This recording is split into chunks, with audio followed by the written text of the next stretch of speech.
ज्यादा कमजोर है हमारा ऑल टाइम फेवरेट बीएसई। क्या वजह है कि आज इतनी तेज गिरावट देखने को मिल रही है इस स्टॉक में?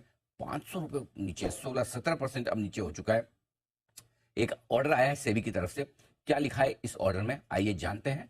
आशीष हमारे साथ है तैयार बताने के लिए। आशीष बताइए सर, बड़ी गिरावट स्टॉक में देखने को मिली है। कारण ये कि सेबी की तरफ से जो रेगुलेटरी फीस दी जाती है एक्सचेंजेस द्वारा, ये पूरे डेरिवेटिव्स पर, अब तक अगर आप देखें तो जो बीएसई है वो सिर्फ ऑप्शंस के प्रीमियम पर दे रहा था, लेकिन अब अगर आप देखें तो सेबी ने कहा है कि नहीं, आपको जो फी है ये देनी पड़ेगी पूरी नोशनल वैल्यू पर। इसका मेरा मतलब ये है कि सिर्फ प्रीमियम नहीं है, प्रीमियम इनटू जो कॉन्ट्रैक्ट साइज है पूरे, उसके हिसाब से अगर आप देखें तो वैल्यू में काफी बड़ा डिफरेंस आ जाता है। और इसी के चलते अगर आप देखें तो बड़ा इंपैक्ट है, 15-18% की गिरावट स्टॉक में देखने को मिली है। क्योंकि रेगुलेटरी फी अगर आप देखें तो FY25 के एडजस्टेड मुनाफे का 21% हिस्सा हो सकती है। और फिलहाल अगर आप देखें तो इससे ब्रोकरेज हाउस का मानना है कि ईपीएस के इम्पैक्ट तकरीबन 15 से 18% का देखने को मिल सकता है।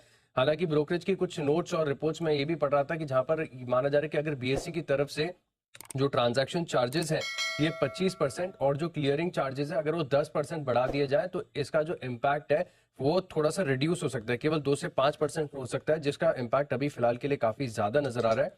और एनएसई अगर आप देखें तो इन्हीं सेम ट्रेड्स के ऊपर, डेरिवेटिव्स पर आप देखें तो पूरी जो नोशनल वैल्यू है इसके ऊपर टैक्स भरता है, तो मोस्ट लाइकली इन्हें भी इसी प्रकार से भरना पड़ सकता है। और इसी के चलते हम देख रहे हैं कि डोमेस्टिक ब्रोकरेज हाउस की तरफ से भी टारगेट कट्स बीएसई लिमिटेड पर देखने को मिल रहे हैं। और सुबह मैंने आपको जेफरीज की एक रिपोर्ट बताई जहां पर रेटिंग को डबल डाउनग्रेड कर अब होल्ड की राय दी गई और टारगेट प्राइस इन्होंने 3000 से घटाकर 2900 कर दिया। लेकिन बड़ा इंपैक्ट है, ईपीएस में 15 से 18% का इंपैक्ट एक्सपेक्टेड है, इसी के चलते स्टॉक में बड़ी गिरावट आई है।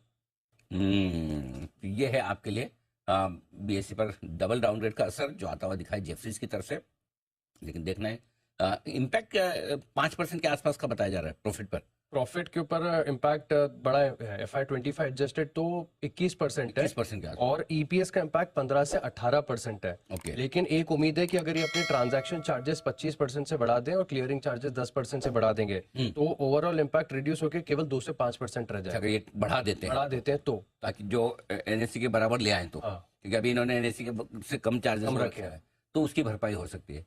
देखते हैं, लेट्स सी बीएससी की तरफ से क्या किस तरह के स्टेटमेंट्स आते हैं। हम कोशिश भी कर रहे हैं बीएससी के मैनेजमेंट से बात करने की, मुलाकात करने की, तो एक अंदाजा लगे एग्जैक्टली क्या कुछ होता हुआ दिख रहा है वहां पर। लेकिन फिलहाल बीएससी के लिए बड़ा झटका लगता हुआ दिखा है। इंटरेस्टिंग चीज है। जैन साहब कहाँ है? जैन साहब है ना?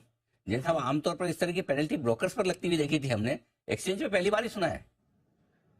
सर ये कई बार क्या होता है, कुछ कंफ्यूजन भी रह जाता है, ऐसा भी होता है, कई बार क्लैरिटी नहीं रहती है और ब्रोकर्स पे तो लगती है। इवन एक्सचेंजेस में भी देखिए हमारे रेगुलेटर्स कोई भी मतलब इस तरीके का वो नहीं करते हैं। बट यस, मुझे ऐसा लगता है कि देखिए बीएससी के ऊपर लगा तो हो सकता है कि वो ऊपर भी जाने की कोशिश करेंगे और उसके ऊपर फिर ऑर्डर आया अभी और फिर किस तरीके से हो सकता है सैट में भी जाए। So let's see what happens. But yes, impact बड़ा है जो कि अभी कहा 21% का, और इनफैक्ट नोशनल वैल्यू और प्रीमियम में तो बहुत बड़ा फर्क होता है। So let's see how it goes like. बाकी ये जरूर है कि इतना बड़ा अगर ये चीज है तो ये मतलब एक एक्सचेंज लेवल पे मतलब मुझे थोड़ा सा ये लगा। और let's see how it goes like, because मैं कोई भी स्टेट में नहीं हूं कि मैं बहुत क्लियरली कमेंट कर सकूं। बट मुझे ऐसा लगता है कि एक अपॉर्चुनिटी होगी बीएससी में एंट्री लेने की, एक बार और करेक्शन हो, आज एक बार पैनिक में सेलिंग ना करें और अननेसेसरीली बॉटम फिशिंग करने की भी कोशिश नहीं करें। थोड़ा सा इस चीज को समझने की कोशिश करके ही एंट्री लेंगे। एग्जैक्टली वैसे तो क्वांटिफाई तो हो चुका कि 21% तक का उसमें है। एंड दूसरी चीज, अगर दूसरी तरफ जो स्टेप्स बताएं कि आप टीओसी और टर्नओवर चार्जेस और इनको अगर बढ़ाते हैं तो वो पॉजिटिव नेगेटिव इंपैक्ट को आप कहीं ना कहीं थोड़ा सा नलीफाई कर सकते हैं। So let's see how it goes like. But yes, status को मेंटेन है। बिल्कुल। आइए बिगुल्स की लंबी